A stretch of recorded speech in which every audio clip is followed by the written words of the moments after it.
our next U.S. Senator. Let's bring her up.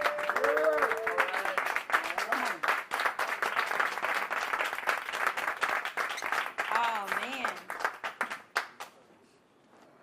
Y'all for sure took me to church. They say the church ain't necessarily the building. I don't know if the owner is still here, but I wanted to say thank you to my good friend Rob for opening his beautiful establishment. He happens to own a Winsome Prime in my district in Dallas, and so we've been able to establish a relationship, and so I'm very grateful for him, his leadership, and this business. Let me just say that Danielle and Mr. Woback been holding it down in Harris County for me. And this was the first place that I wanted to start, as we are just now visiting Harris County for the first time since early voting began. I wanted to start with the faith leaders, but the reality is that you are more than faith leaders. You are organizers. You are civil rights advocates. You are truth tellers. That's why I wanted to start with y'all, because we are at a unique inflection point in this country. And as we know, with every single movement that we've had, it's always been black preachers at the front of it.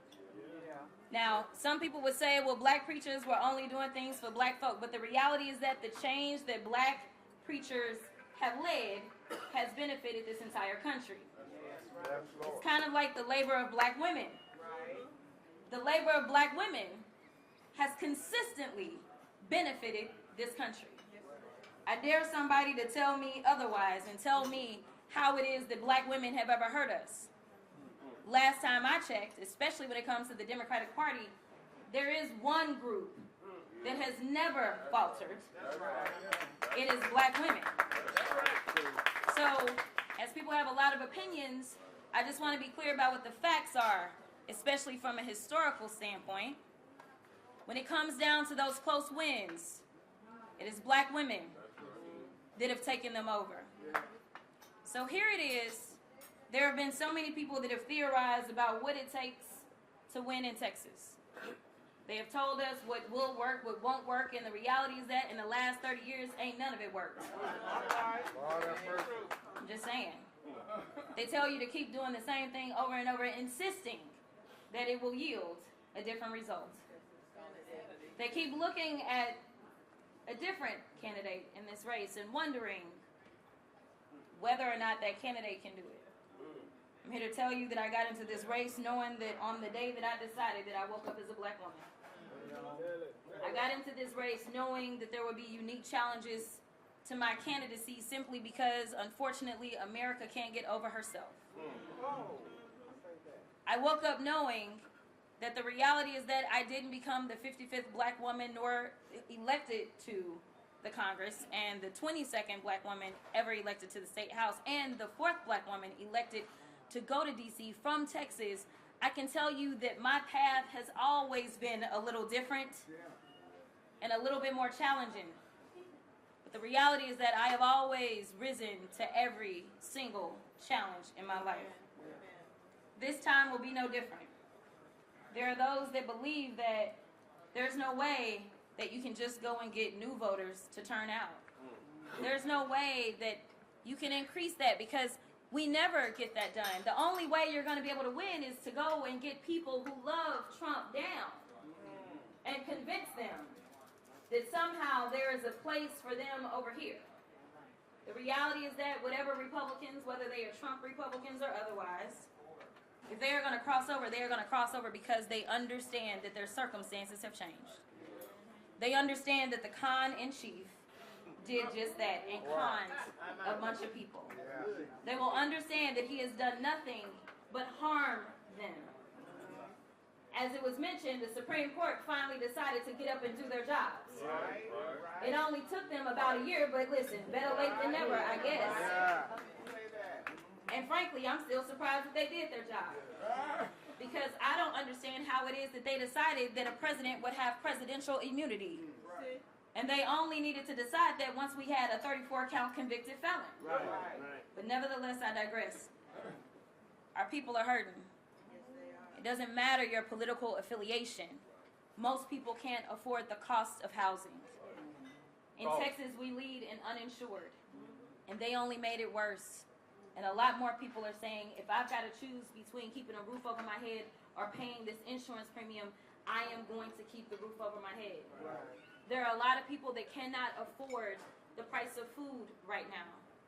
As someone who served on the agriculture committee, I can tell you that it goes so deep. But we are in the middle of early voting, and that's what I want to talk about. I want to say that my home county, now if they disappoint me, we're going to have a talk. My home county has been leading the state of Texas. On day one, Dallas County actually outvoted Harris County. I don't know that that's ever happened. Considering the fact that Harris County is the largest county, we voted at 300% of what we normally vote. You did that. I feel like they're my peoples. In addition to that, on day 2, we kept up with 300%. In addition to that, on day 3, we kept up with 300%. We are continuing to press. Now, Harris County, y'all numbers is up. They are. But y'all ain't at 300%. So I am here. I am going to do my part to make sure that we can push people out. But as y'all know, Sunday's coming. And we know, in fact, my friend Jarvis Johnson is here. When we were in the State House, the only year that I was there, or the only term that I was there, they tried to push a voter suppression bill that would literally take away souls to the polls. And they thought that they could do it because they were like, nobody's paying attention to what we do. But the reality is that when you shine a light on darkness, you know, the roaches begin to, okay, yeah. Y'all know how it goes. That's exactly what happened. They were like, wait a minute, we didn't know that. How did that get there? You know, they got real confused once the lights were on. We ended up breaking quorum. And people keep asking me, what are the big differences between you and your opponent? Now I can run through the resumes. The resumes look completely different. But if we talk specifically about voting rights, because it's something that I am super passionate about as a civil rights lawyer, we talk about when I was in the House with Jarvis, with Gina Hinojosa, who's running for governor, with James Talarico. Who else is on this ballot? John Rosenberg. All of us. It was only a couple of us that decided that we were going to focus on breaking quorum. Boy, oh boy, was it tough. I remember we ended up sending some messages. I was like, they gonna do it. I was like, Jarvis, we had people trying to push other people. Y'all, it was a lot going on to get that quorum break to take place. But I knew that it was the right thing instinctively. Because understanding that I didn't just get to be a member of the state house by myself. I walked in the footsteps of those that never knew I was coming. I knew that there was a privilege that came with me being able to serve, but there also was an obligation to make sure that doors would be open for those coming behind me. So when they decided to go after our voting rights and go after our voting power, I said, we can't stand for this. Now, they had done a lot to us that session. I said, but this has to be the thing that we say enough is enough. So we ended up organizing the walkout. Did not know whether or not it would take place, but it did. And ultimately, after there was all this national news coverage, everybody's like, okay, that felt kind of good. So when it came time for us to go back into another session, and it was clear that the Republicans were not going to listen to us, we decided to leave again. This time, we were going to have to actually leave the state because we knew the warrants were coming. And they did. They were willing to jail us. I need y'all to understand this as you were talking to the people in your congregations. They were willing to jail elected officials, and this time was no different as we saw Nicole Collier be incarcerated on the House floor. This is how insidious they are because they know our power. It is so important for us to remind them that our power matters, and that is why elected officials should listen to their constituents. But here's the thing. That quorum break ended up ending because there were people that decided to go back. If you decide to look at where I stood, I stayed out and I called people out for going back. to trust me, you can Google it. My opponent went back. We are in the fight for our lives. People can take a chance on somebody that says that they will fight, or they can go with a proven fighter. You don't ever have to ask where I'm going to stand when it comes to the current fight that we are in. So many times I've walked into churches and I've been told that I have been called for such a time as this. We understand what Esther was about. The reality is that, though, we all need to have some Esther energy. That's right. Because we all have our own purpose in this moment. This is not the time to be scared. This is the time to be bold. This is when we find out who is really about this life. Now, the people are screaming out that they want something more, even in Texas. You heard what was said. We are outvoting the Republicans. People keep telling us that the only way you can win anything in deep red Texas is by making sure that you do whatever you can to appease people that, in my opinion, some of them, not all of them, right? But I don't understand who can side with the lack of morality that we are seeing on full display. Don't tell me that that's Christianity, what we see when we are looking at the corruption that is taking place at the highest levels of government. Whether we're talking about the self-enrichment in violation of the law, or whether we're talking about the fact that our president's name appears I don't know how many times in the Epstein files. This is a moral moment for us. It is not about right or left. When you see people getting gunned down in the streets and it is government sanctioned, now granted, I know y'all probably got some old sermons y'all can dust off. Because this ain't the first time that y'all have seen people be gunned down just because of where they're from or their skin color. This is something that y'all know, sadly enough, all too well.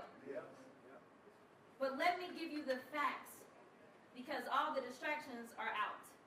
The facts are that we lead in uninsured. So if ain't nobody talking about what they're going to do about health care, tell them to talk to the hand. The facts are, Texas has more African Americans than any other state. We have 4 million African Americans. And do you know who has not been showing up to vote? A lot of us. Registered folk. I'm telling y'all, a lot of registered black folk haven't been showing up. When we look at the Latinos in this state, they are the plurality. When we look at the AAPI community, we have the fastest growing AAPI community in the entire country. We are a majority minority state. So this scaredy cat tactic that some people want to take, we ain't got time for that. We have to be bold. And we have to make sure that people know there's someone that sees them. As a former public defender, I can tell you that a lot of people don't participate in politics because they feel like politicians don't care about them. They say it doesn't matter whether you're a Democrat or a Republican that is in office because their life circumstances have never changed under either regime. There are people that just don't believe in our two-party system, and frankly, I understand their frustration. So for me, I would love for y'all to know that there's a real warrior. Someone that is going to fight tooth and nail for everyone. That is what Texas deserves. It doesn't matter your political affiliation, nor your cultural background, as they're telling me to wrap up. That's right. I'm going to fight. But we need our leaders. We need you to make sure that you emphasize the importance of this election. I do not know what elections in the future will look like. It is just that critical. We absolutely have to get everyone out to vote. So Houston, Dallas, y'all know we got this rivalry. We at 300%. That is your challenge. God bless you all. Thank you so much. Come on, you all. Let's give her a better hand. Let's give her up. This is our next U.S. Senator, Jasmine Crockett.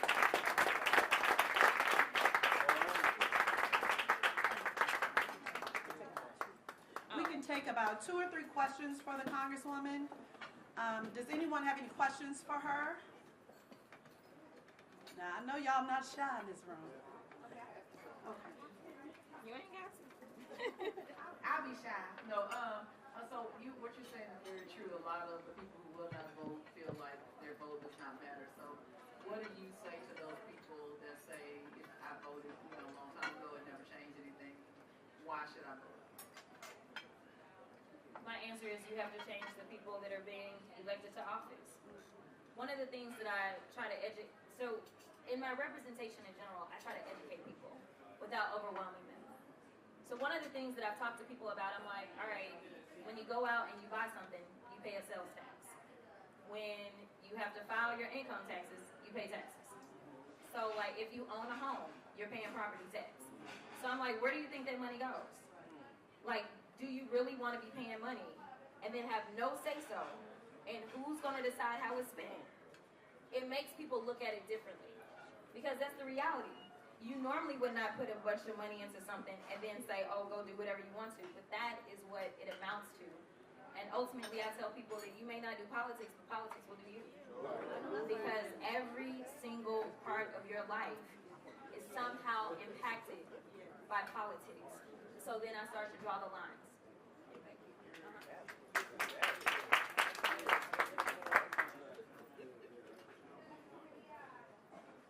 Congresswoman, first, thank you for being here today. And I want you to know there's so many of us who are rooting for you and supporting you. Our church, we vote, and I want to say almost 100%. So we'll be out at the polls. What is the one thing that we can pray for you? Starting off with peace. But it really is peace and safety. Like, my candidacy presents unique challenges that frankly I don't think anyone who is running in the state of Texas is presented with. The amount of death threats that I get, I don't know of anybody else that gets that. So, my mom is constantly frazzled.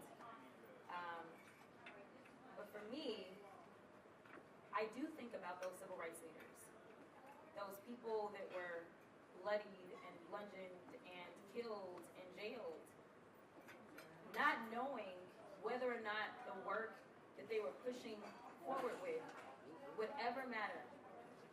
But luckily we had a Texan by the name of LBJ that decided to listen.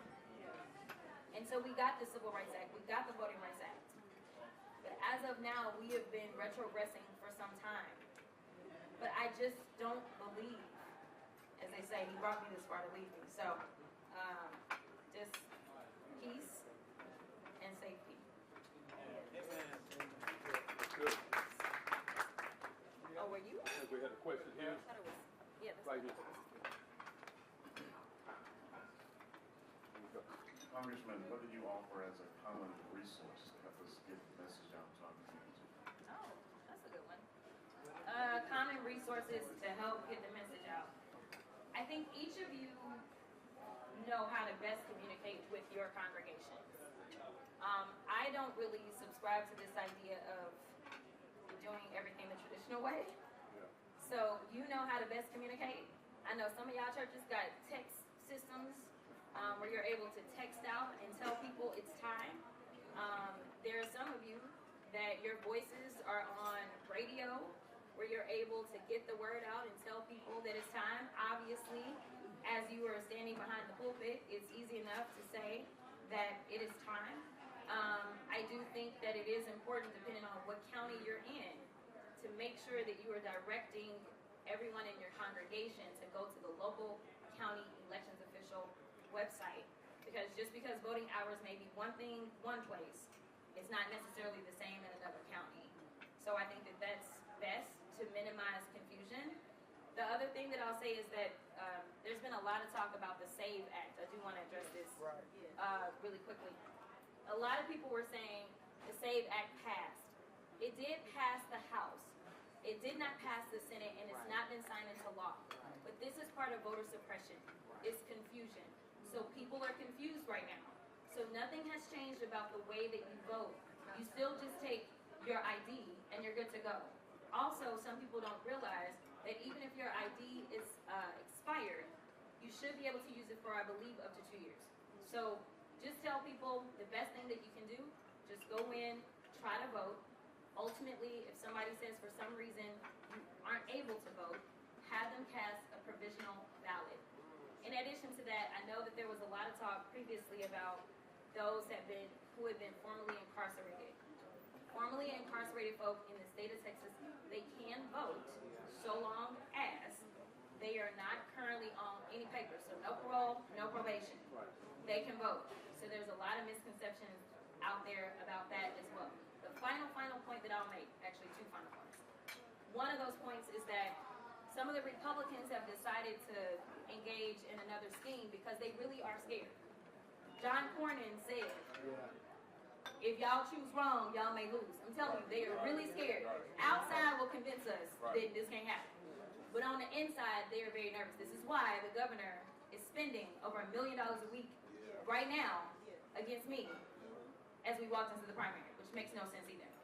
So one of the 2 things that I want you to know is that I'm concerned about, so the scheme that they're doing in certain places, and I don't know where all they're doing it, but now in Dallas County, on election day, everyone is going to have to go to their polling location.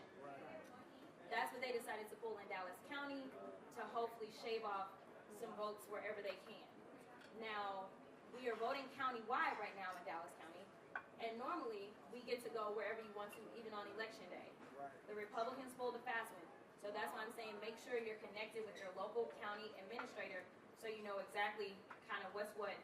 But even if, let's say somebody just doesn't get the memo, because it does take a while to get the information around. It's important for people to know, even if you show up at the wrong location and you're like, listen, I don't have a bunch of time, I'm on my break, I gotta go back, they still can vote in all the statewides.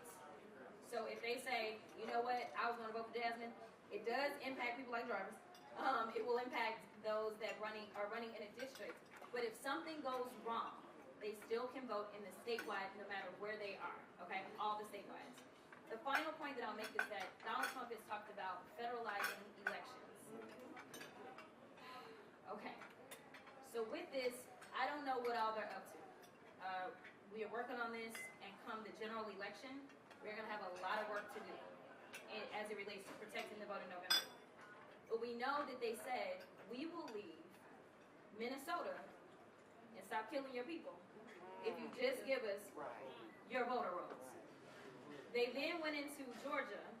They took not only the voter rolls, but they took the actual ballots from 2020.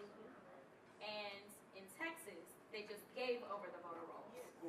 So I am encouraging everyone, make sure you tell people when they show up to the ballot to vote in this primary, just go ahead and re-register. Just re-register. Because I don't know what they're going to try to do, but it seems like they're trying to cleanse the rolls.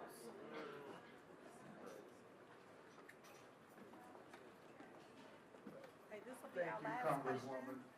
After the debate, all of the headlines said it was even, both of the candidates are so alike. What can we say to distinguish you from your opponent? Media has not been on my side. But it is what it is. Not surprised by that. Listen, anybody that actually watched the debate saw that I actually gave answers. But I'm a trained attorney, and that's what we're supposed to do, is answer questions. So it's one thing to say that, oh yes, this is the most corrupt administration, and then when asked whether or not there was any basis for impeachment, say, well, I don't know. That was what my opponent did. I said yes. And I was like, let me count the ways. In addition to that, the San Antonio Express, right after the debate, seems like they were the only ones that were actually paying attention. Right after the debate, they ended up endorsing me, and they basically said that the amount of experience and the breadth of my knowledge, there is no comparison. Right now, let's just be real about this.